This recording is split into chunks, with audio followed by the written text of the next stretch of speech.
Chapter 2 के starting में हमें रॉयल मेंशन दिखाया जाता है। तभी हमारे एमसी की बहन और एक लड़की को दिखाया जाता है। तभी लालो बालो वाली एमसी की बहन से कहती है, तुम क्यों अपना रेपुटेशन को नीचे गिराना चाहती हो? तुम इतना नीचे नहीं गिर सकती। हमें कोई दूसरा रास्ता मिल जाएगा। तभी एमसी की बहन उस लड़की से कहती है, मेरा भाई प्रिजन में है और वो कैसे रह रहा होगा मेरे बिना। पता नहीं वो कैसे खाना खा रहा होगा और शायद उसे खाना ना भी मिल रहा हो। मेरे पास सिर्फ एक ही चॉइस है और वो चॉइस है कि मैं वांकाय से शादी कर लूं जिससे कि मेरा भाई जेल से आजाद हो जाए। मेरा हाथ छोड़ दो, मुझे रॉयल मेंशन जाना है।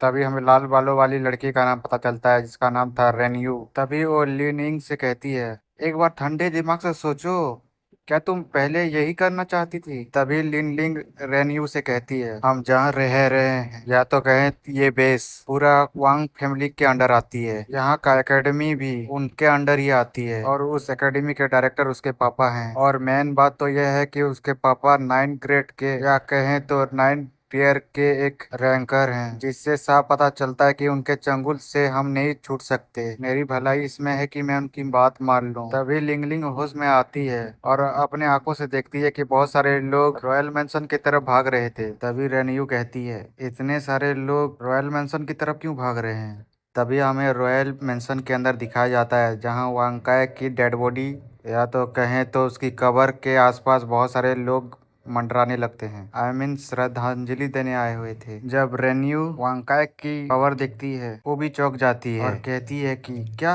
वांकाय मारा गया? जो डीमन जो यहाँ यानी इस बेस को रूल करने वाला फ्यूचर हेयर सच्ची में मारा गया? तभी लिनलिंग रोते हुए कहती है, अच्छा हुआ वो कमीना मर गया। वो बहुत ही निर्दयी था। उसके बुरे कर्म ने आखिरकार उसकी जान ले ली। मैं आज बहुत खुश हूँ। मुझे जल्दी करनी होगी, मुझे ये बात मेरे भाई को बतानी होगी। तभी वहाँ पे वांकाय का बाप आ जाता है और वो आते ही लिंग लिंग से कहता है, क्या तुम मेरे बेटे की मरने के गम पे रो रही हो? आखिर मेरा बेटा ने कोई अच्छी लड़की ढूंढी है उसके लिए। तुम चिंता मत करो, तुम्हारी शादी उसी के साथ ही होगी। तभी लिनलिंग घबराते हुए वांकाय के पिता से कहती है, क्या आप मेरे भाई को रिहा कर दोगे प्रिजन से? तभी वांकाय का बाप कहता है, एक बार तुम्हारी और मेरे बेटे की शादी हो जाए तुम्हारे भाई को जेल से रिहा कर दूंगा। तभी रेन्यू कहती है, तुम्हारा बेटा तो मारा गया है तो इसके शादी किसके साथ करोगे तुम? तभी लड़का का बाप कहता है, मुझे पता है, इसीलिए तो कह रहा हूँ, वो अकेला होगा वहाँ पर, तो इस लड़की को मेरे बेटे के साथ फोर्स्ड मैरिज करना पड़ेगा।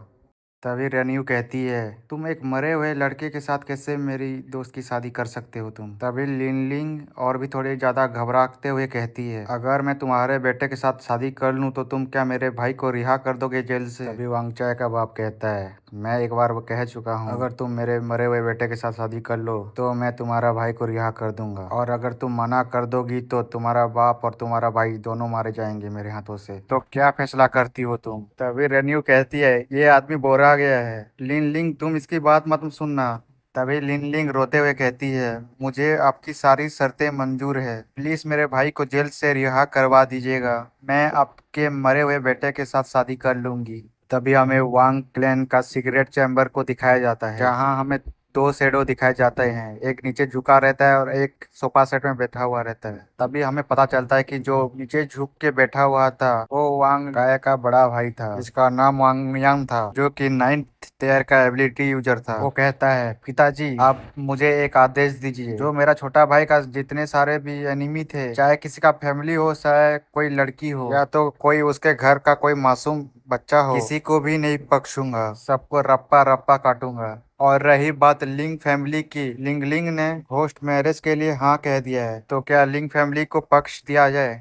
तुम मेरी बात समझे नहीं, तुमको क्या लगता है? मैंने तो कह दिया है उसको कि उसका भाई को जेल से रिहा कर दूंगा, पर रूल तो रूल होता है, जो भी इस केस में इन्वॉल्व है सबको मारना होगा।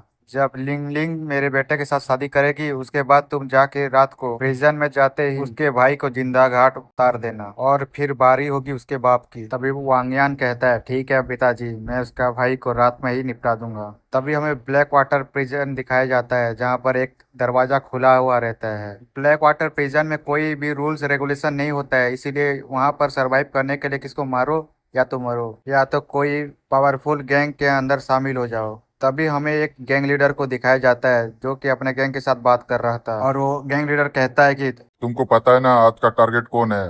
आज मैं सबको छूट दे रहा हूँ। उसको कैसे मारने का है वो तुमको समझना है, लेकिन आज ही वो टारगेट को निपटाना है। समझ गए ना सब कोई। तभी सारे गैंग के मेंबर कहते हैं ठीक है बॉस, समझ गए। तभी वो गैंग पूरा चौड़ में चलने लगती है एमसी के तरफ, जहां एमसी को रखा गया है। तभी उस गैंग का मेंबर का एक लड़का कहता है कि बहुत दिन हुए किसी चूजे को ना मारे हुए, आज तो मैं उसको लेटा लेटा के मारूंगा। तभी उसका बगल वाला लड़का कहता है बस तू लेटा लेटा के मारेगा, मैं तो उसके गोटे के साथ खेलूंगा, वो भी पूरा जिंदा।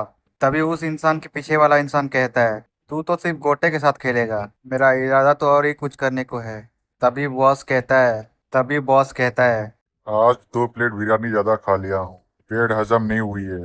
हाँ, मारते मारते हजम हुई हो जाएगी। पहले देख तो लेते हैं कौन से चूजे को मारना है। तभी पीछे से कोई कहता है अबे टकलू, गैंग लीडर कहता है कौन है बे? कौन बावली पूंछ चिल्ला रहा है? एक बार सामने आके तो कह के देख।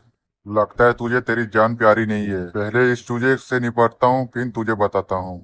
तभी हमें अपना एमसी को दिखाया जाता है जो कि अपने बेड के ऊपर बैठते हुए एक टूट में किताब पढ़ रहा था। तभी बगल वाले सेल से एक आदमी कहता है अरे भाई, सुनने में आया है कि तेरे को मारने के लिए सुपारी दी है किसी ने, जो भी तुझे मारेगा उसको 10 करोड़ मिलेगा। किसी ने सारे सेल्स को अनलॉक कर दिया है, अगर तुझे अपनी जान प्यारी है तो मेरी बात मान ले भाई, भाग ले यहाँ से भाग ले। तभी अपना एमसी कहता है सलमान भाई के स्टाइल में भागूं, पर क्यों भागूं।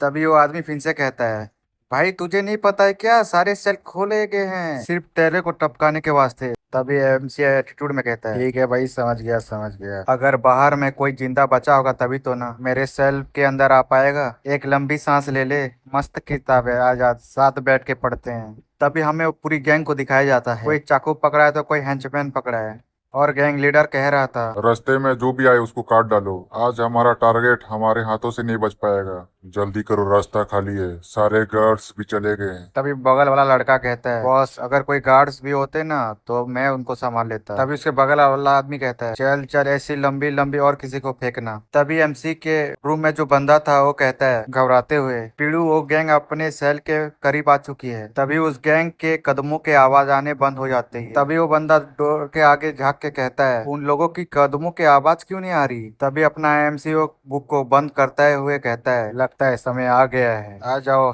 थोड़ा करीब से देखते हैं। जब एमसी और वो आदमी बाहर आते हैं, वो आदमी वो सीन देख के उसके होश उड़ जाते हैं, ये बावली पूछ ये क्या चीज है, ये सब क्यों जमे हुए हैं, यहाँ हो क्या रहा है। तभी हमें दिखाया जाता है Russian I mean black female spider demon, जो कि पूरे गैंग को अपने डेडली स्पाइडर वेब से जकड़ रखी थी। तभी वो डार्क फीमेल स्पाइडर डीमन कहती है इन्फिनाइट क्लेसिंग। इतने बोलते ही वहां पर होती है मौत का नंगा नाच, किसके हाथ कट रहे तो किसके पैर, किसके सर कट रहे थे तो किसके हाथ, किसका कान कट रहे थे तो किसका गला। तभी एमसी के पास जो लड़का था वो कहता है मेरे तो रोंगटे खड़े हो गए, ऐसा खौफनाक मौत जिंदगी में पहली बार देख रहा हूँ, ये तो हेल से भी बदतर है। आखिर बच्चे तू हो कौन। तभी अपना एमसी कहता है if I see villain in you, you will see hero in me, और उसका हाल भी यही होगा, पूरा खौफनाक। मेरा एक ही उसूल है, जब मेरी सटकेगी तो तेरी आत्मा भटकेगी। तो आपको चैप्टर 2 कैसा लगा, अच्छा लगा तो कमेंट कर दीजिएगा, और मिलते हैं चैप्टर 3 में, तब तक के लिए बाय बाय।